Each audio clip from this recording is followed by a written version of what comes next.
সীমান্ত দিয়ে ৬৬ ভারতীয় সহ ১১০ জনকে পুশিনের অভিযোগ বিজিবির। জানানো হয়েছে দিল্লিকে। ব্রিফিংয়ে নিরাপত্তা উপদেষ্টা।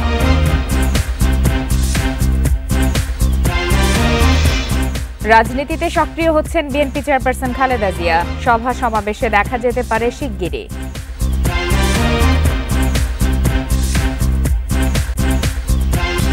বিরতিহীন রাত ৯টায় বাংলাদেশে সবাইকে আমন্ত্রণ জানাচ্ছি আমি ফারহানা লোপা। এতক্ষণ শিরোনাম জানাচ্ছিলাম, এবার বিস্তারিত। রাজনীতিতে সক্রিয় হচ্ছেন বিএনপি চেয়ারপারসন বেগম খালেদা জিয়া। দ্রুতই সভা সমাবেশে দেখা যেতে পারে তাকে। দেশকে গণতন্ত্রে ফেরাতে খালেদা জিয়ার নেতৃত্ব বেশি প্রয়োজন বলে মনে করেন দলের জ্যেষ্ঠ নেতারা। তারা বলছেন, ৩ বারের সাবেক প্রধানমন্ত্রী খালেদা জিয়ার রাজনৈতিক দূরদর্শিতা ও দেশ পরিচালনার দীর্ঘ অভিজ্ঞতা থেকে লাভবান হবে দেশ ও দল। উন্নত চিকিৎসা শেষে মঙ্গলবার লন্ডন থেকে দেশে ফেরেন সাবেক প্রধানমন্ত্রী ও বিএনপির শীর্ষ নেতা বেগম খালেদা জিয়া। গুলশানের বাসা ফিরোজায় প্রবেশ করেন পায়ে হেঁটেই। লন্ডনে ৪ মাস পরিবারের প্রিয় মুখগুলোর সান্নিধ্যে থেকে তিনি শারীরিক ও মানসিকভাবে আগের চেয়ে সুস্থ আছেন বলে জানান তার চিকিৎসক। চিকিৎসা পরবর্তীতে ওনার শারীরিক অবস্থা আলহামদুলিল্লাহ অনেকটুকু উনি সুস্থ আছেন। পরিবর্তিত রাজনৈতিক প্রেক্ষাপট ও খালেদা জিয়ার শারীরিক অবস্থার উন্নতিতে নতুন করে উজ্জীবিত দলের নেতারা। তাদের প্রত্যাশা, রাজনীতিতে আবারও সক্রিয় হবেন বিএনপি প্রধান। দেশের বর্তমান পরিস্থিতিতে গণতন্ত্রের সংকটে আছে দেশ। সেই ক্ষেত্রে গণতন্ত্রের একজন তিনি অগ্রদূত। বর্তমান অবস্থার প্রেক্ষিতে গণতন্ত্রকে পুনরুদ্ধারের জন্য প্রয়োজন দেশনেত্রী বেগম খালেদা জিয়ার নেতৃত্ব। খালেদা জিয়ার রাজনৈতিক প্রজ্ঞা, প্রতিকূলতায় দলকে নেতৃত্ব দেওয়ার অভিজ্ঞতা বর্তমান বাস্তবতায় বিএনপিকে পথ দেখাবে বলে মনে করেন দলের নেতারা। দলের এবং বিভিন্ন দিবসের আচার অনুষ্ঠানে হয়তো শারীরিকভাবে তিনি উপস্থিত থাকতে পারছেন না। সামনে ওনার শারীরিক সক্ষমতার উপর নির্ভর করে তিনি অবশ্যই যথাযথভাবে আমাদেরকে উপস্থিত থেকে নেতৃত্ব দিবেন, সেটা আমরা আশা করি। কিন্তু সেটা নির্ভর করবে তার শারীরিক সক্ষমতার উপরে। গণতান্ত্রিক সংগ্রাম এবং গণতন্ত্র পুনঃপ্রতিষ্ঠা এবং গণতন্ত্র উত্তরণের এই পথযাত্রায় তিনি সবসময় আমাদের নেতৃত্বে থাকবেন। বিএনপি নেতারা মনে করেন, সভা সমাবেশে খালেদা জিয়ার উপস্থিতি নেতাকর্মীদের উজ্জীবিত করবে। তবে সবকিছু নির্ভর করছে তার শারীরিক সুস্থতার ওপর। Jahanara Parvin, independent news, Dhaka. খাগড়াছড়ি ও কুড়িগ্রাম সীমান্তে অনুপ্রবেশের দায়ে ভারতীয় নাগরিক ও রোহিঙ্গা সহ অন্তত ১১০ জনকে আটক করেছে বিজিবি। এর মধ্যে খাগড়াছড়ির মাটিরাঙ্গা সীমান্তে আটক হন নারী, শিশু সহ ৬৬ জন ভারতীয়। আটককৃতদের দাবি, গুজরাট থেকে আটকের পর তাদেরকে জোর করে বাংলাদেশে পাঠায় বিএসএফ। বুধবার ভোরে ৪০ বিজিবি খেদাছড়া ব্যাটালিয়নের অন্তর্গত শান্তিপুর সীমান্ত দিয়ে অনুপ্রবেশ করে ২৭ ভারতীয় নাগরিক। গোমতী ইউনিয়নের আব্দুল মাস্টারের বাড়িতে তাদের অবস্থানের খবর পেয়ে বিজিবির টহল দল অভিযান চালায়। আটককৃতরা জানান, গুজরাটে আটকের পর উড়োজাহাজে এনে শান্তিপুর সীমান্ত দিয়ে তাদেরকে জোর করে বাংলাদেশে পাঠায় বিএসএফ। এছাড়াও মাটিরাঙ্গা সীমান্ত দিয়ে ১৫ ও পানছড়ি সীমান্ত দিয়ে অনুপ্রবেশ করা ২৪ জনকে আটক করেছে বিজিবি। দ্রুত তাদেরকে ভারতে ফেরত পাঠাতে উদ্যোগ নেওয়ার কথা জানিয়েছে জেলা প্রশাসন। ভোর 4:30 থেকে সর্বমোট ৬৬ জন ভারতীয় নাগরিককে বাংলাদেশে অনুপ্রবেশ করানো হয়েছে। বিজিবি ব্যবস্থা গ্রহণ করছে এবং তারা যদি প্রশাসনের কোনো সহায়তা চায় এবং আমরা চাচ্ছি যত দ্রুত সম্ভব তাদেরকে যেন পুশব্যাক করা হয়। এদিকে কুড়িগ্রামের ভুরিঙ্গামারীতে বাংলাদেশের ভেতরে ঘোরাঘুরির সময় সন্দেহভাজন ৮ নারী শিশু সহ ১৪ জনকে আটক করে বিজিবির হাতে দেয় স্থানীয়রা। তারা সবাই রোহিঙ্গা বলে জানা গেছে। এছাড়া রৌমারী সীমান্ত দিয়েও অনুপ্রবেশ করে ৩০ জন। তাদের মধ্যে অনেকেও রোহিঙ্গা বলে ধারণা স্থানীয়দের। রেশমি নন্দী, ইন্ডিপেন্ডেন্ট নিউজ। ভারত ও পাকিস্তানের যুদ্ধ পরিস্থিতিতে উদ্বিগ্ন ঢাকা। দুই দেশকেই সংযত হওয়ার আহ্বান জানিয়েছে পররাষ্ট্র মন্ত্রণালয়। পরিস্থিতির অবনতি হতে পারে এমন কাজ থেকে বিরত থাকতেও বলা হয়েছে। সন্ধ্যায় পররাষ্ট্র মন্ত্রণালয়ে জাতীয় নিরাপত্তা উপদেষ্টা মন্তব্য করেন, উত্তেজনার মধ্যে বাংলাদেশে পুশ-ইন করছে ভারত। এটি ঠিক হচ্ছে না। হুমকি ধামকির পর পাল্টাপাল্টি হামলা চালিয়েছে ভারত ও পাকিস্তান। এই পরিস্থিতিতে উদ্বেগ জানিয়েছে ঢাকা। পরিস্থিতি গভীরভাবে পর্যবেক্ষণ করছে পররাষ্ট্র মন্ত্রণালয়। ভারত পাকিস্তান উত্তেজনা নিয়ে আলোচনা করেন জাতীয় নিরাপত্তা উপদেষ্টা সহ 4 জন, ছিলেন অ্যাটর্নি জেনারেলও। পরে বাংলাদেশের অবস্থান তুলে ধরেন ডক্টর খলিলুর রহমান।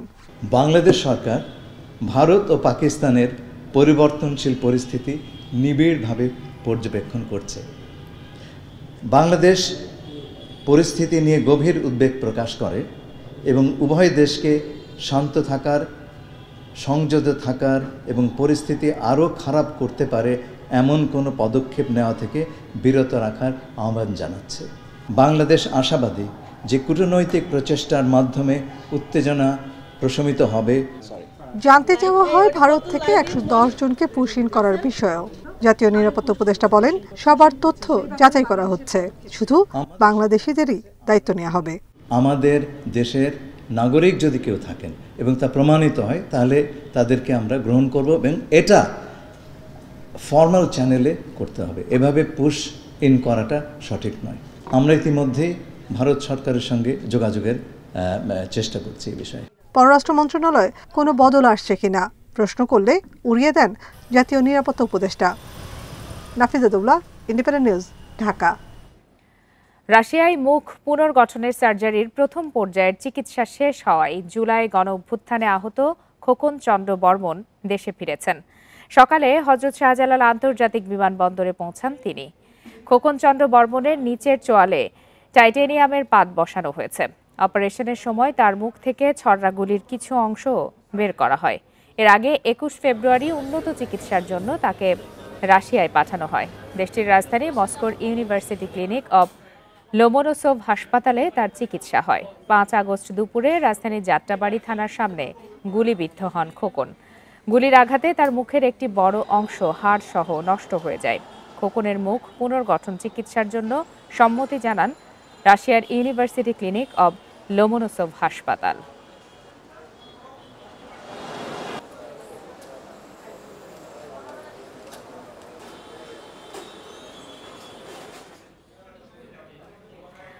আপাতত গ্যাস ও বিদ্যুতের দাম বাড়ানোর কোনো চিন্তা নেই সরকারের। বিদ্যুৎ খাতে সরবরাহ কমিয়ে 25 কোটি ঘনফুট গ্যাসের সরবরাহ বাড়ানো হবে শিল্প খাতে। সাথে গরমে লোডশেডিং মোকাবেলায় উৎপাদন বাড়বে তেল ভিত্তিক বিদ্যুৎ কেন্দ্রে। সচিবালয়ে শিল্প কারখানার মালিকদের সাথে বৈঠক শেষে একথা জানান বিদ্যুৎ ও জ্বালানি উপদেষ্টা। গ্যাসের সংকট নিয়ে ব্যবসায়ীদের সাথে আলোচনায় তিনি বলেন, গ্যাসের সরবরাহ কমেনি। অবৈধ সংযোগ বিচ্ছিন্নে গঠন করা হচ্ছে টাস্ক ফোর্স।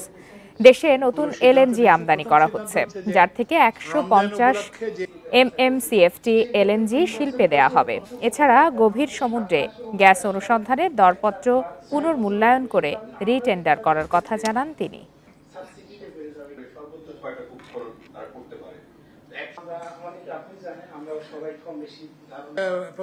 প্রধান উপদেষ্টার প্রেস সচিব আছেন শফিকুল আলম সাহেব, এই মূল্যে আমরা নতুন মূল্যে গ্যাস আনি, সে তুলনায় গ্যাসের প্রাইস অনেক কম, কিন্তু তবুও আমরা আপাতত গ্যাসের কোনো মূল্য বৃদ্ধির সিদ্ধান্ত নিচ্ছি না, কিংবা বিদ্যুতের কোনো মূল্য বৃদ্ধির সিদ্ধান্ত নিচ্ছি না। এটা জনস্বার্থ বিবেচনা করে, শিল্পের স্বার্থ বিবেচনা করে। চট্টগ্রামের চান্দগাঁওয়ে ক্যাম্প থেকে র্যাবের এএসপি পলাশ সাহার গুলিবিদ্ধ মরদেহ উদ্ধার করা হয়েছে। বেলা 11:30টার দিকে চান্দগাঁওয়ের র্যাব 7 ক্যাম্পের নিজ অফিস কক্ষ থেকে তার মরদেহ উদ্ধার করা হয়। র্যাব 7-এর অধিনায়ক লেফটেন্যান্ট কর্নেল হাফিজুর রহমান জানান, সকালে অফিসের উদ্দেশ্যে ক্যাম্পে যান পলাশ সাহা। অপারেশনের উদ্দেশ্যে বের হওয়ার জন্য তিনি অস্ত্রাগার থেকে নিজের অস্ত্র সংগ্রহ করেন। পরে তার নিজ কক্ষ থেকে গুলির শব্দ শুনতে পান সহকর্মীরা। তাকে উদ্ধার করে চট্টগ্রাম মেডিকেল কলেজ হাসপাতালে নিয়ে গেলে চিকিৎসক মৃত ঘোষণা করেন। এ সময় তার টেবিলের ওপর থেকে একটি চিরকুট উদ্ধার করা হয়েছে।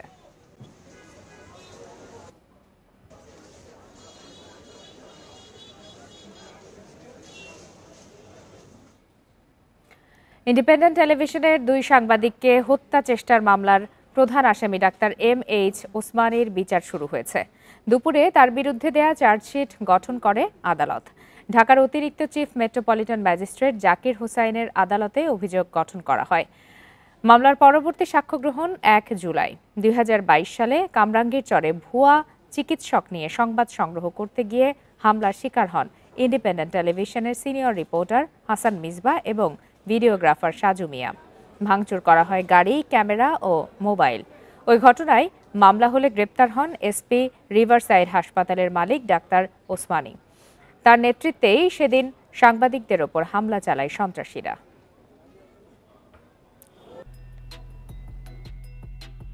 বিজ্ঞ আদালতে চার্জ শুনানি হয়েছে এবং বিজ্ঞ আদালত আসামিগণের বিরুদ্ধে 323 ধারা অর্থাৎ voluntary causing heart, attempt to murder 307 as well as unlawful assembly and as well as আপনার 342 ধারায় চার্জ গঠন করেছেন এবং এই আসামিদের বিরুদ্ধে অতীব শীঘ্রই সাক্ষী প্রমাণের মাধ্যমে মামলা প্রমাণ করা হবে।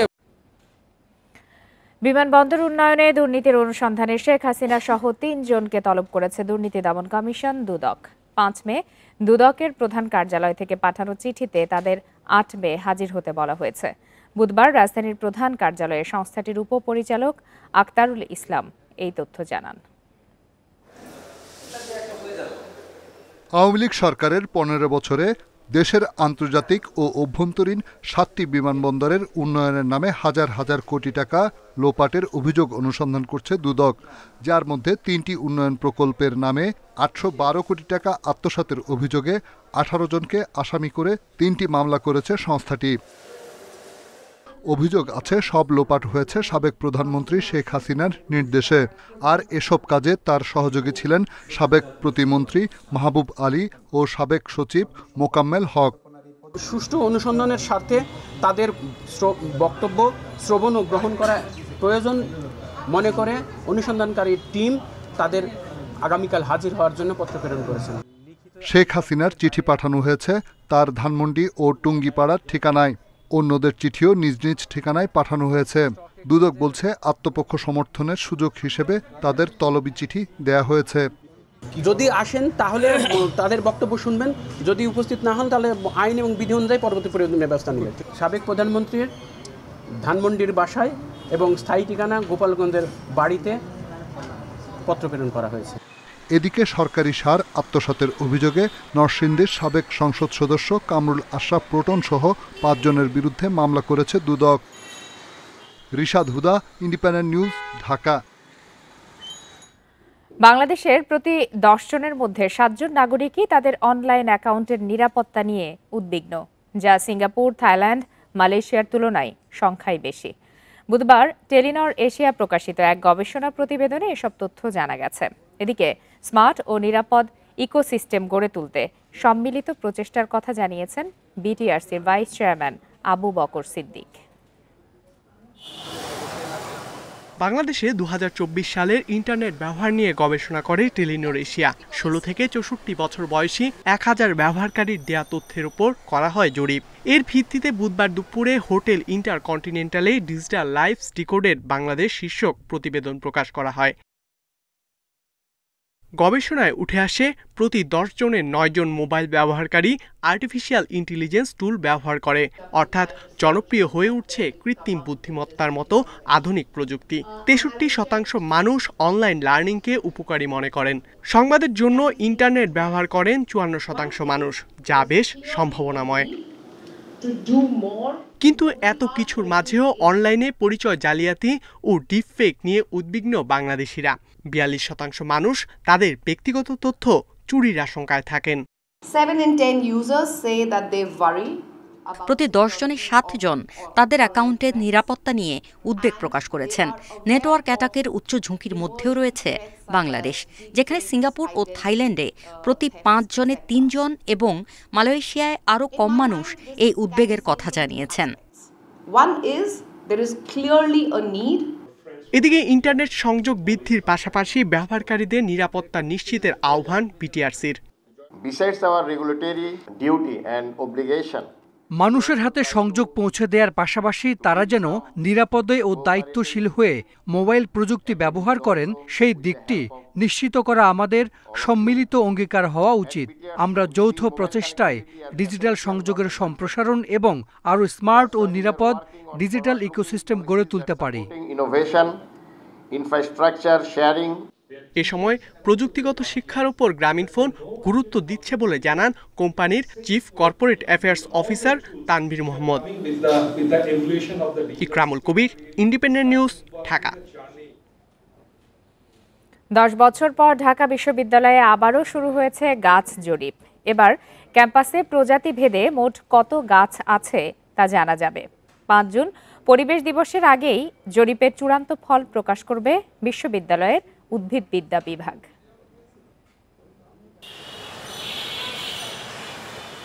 ঢাকা বিশ্ববিদ্যালয়ের একমাত্র তালিপাম গাছটি ভিসির বাসভবনে। এখানে রয়েছে আম, দেবদারু, কাঁঠাল, ইউক্যালিপটাস গাছ। মল চত্বরে আছে শতবর্ষী তেলসুর গাছ। এছাড়াও ক্যাম্পাসে শোভা বাড়াচ্ছে জারুল, কুরচি, কৃষ্ণচূড়া। তবে এসব গাছের পূর্ণাঙ্গ কোনো তালিকা নেই, তাই এবার বিশ্ববিদ্যালয়ের আবাসিক হল, সড়ক ও ক্যাম্পাসের বিভিন্ন স্থানে প্রজাতিভেদে মোট কতগুলো গাছ রয়েছে তার জরিপ শুরু করল উদ্ভিদবিদ্যা বিভাগ। আমরা হাঁটাহাঁটি করে র্যান্ডম মিয়ান্ডারের মাধ্যমে বিভিন্ন গাছের কাছে গিয়ে তার ক্যারেক্টার নিচ্ছি এবং জিপিএস নিচ্ছি। একটা সফটওয়্যার ইভলভ করা হয়েছে এবং এটার মধ্যে তথ্য, উপাত্ত সবকিছু আমরা বিন্যাস করছি, যেটা পরবর্তীতে এই জেনারেশন না থাকলেও পরে যে কেউ এসে এই জিনিসটার অগ্রগতিটা বুঝতে পারবে। গবেষকেরা বলছেন প্রায় 1 দশক আগে ঢাকা বিশ্ববিদ্যালয়ের ক্যাম্পাসে প্রজাতিভিত্তিক গাছের প্রাথমিক জরিপ হয়েছিল। তখন 439 প্রজাতির গাছের সন্ধান মেলে। তবে এবারের জরিপে পুরো ক্যাম্পাসে মোট কতগুলো গাছ রয়েছে তার তথ্য মিলবে। ভিসি স্যারে বাংলো একটা হ্যাবিটেট, ফুলার রোডের আবাসিকাল একটা হ্যাবিটেট, আর যে 17-18টা হল আছে, এক একটা হল এক একটা ইউনিট। প্রত্যেকটা ইউনিটের জন্য আমরা আলাদা আলাদা ইনভেন্টরি পেয়ে যাচ্ছি। এখান থেকে ঝুঁকিপূর্ণ গাছের তালিকাটা আমরা পেয়ে যাব, কতগুলো বৃক্ষ বিদেশি আছে এবং তাদের সংখ্যা কত সেটা আমরা পেয়ে যাব। প্রতিটি শিক্ষা প্রতিষ্ঠানে গাছের জরিপ থাকা জরুরি বলে মনে করেন গবেষকেরা। এতে গাছ সংরক্ষণে আরও বেশি সচেতন হবে শিক্ষার্থীরা। Shahriar Anirban, independent news, Dhaka. আর এই ছিল আজকের বিরতিহীন রাত 9টায় বাংলাদেশে। ধন্যবাদ সবাইকে।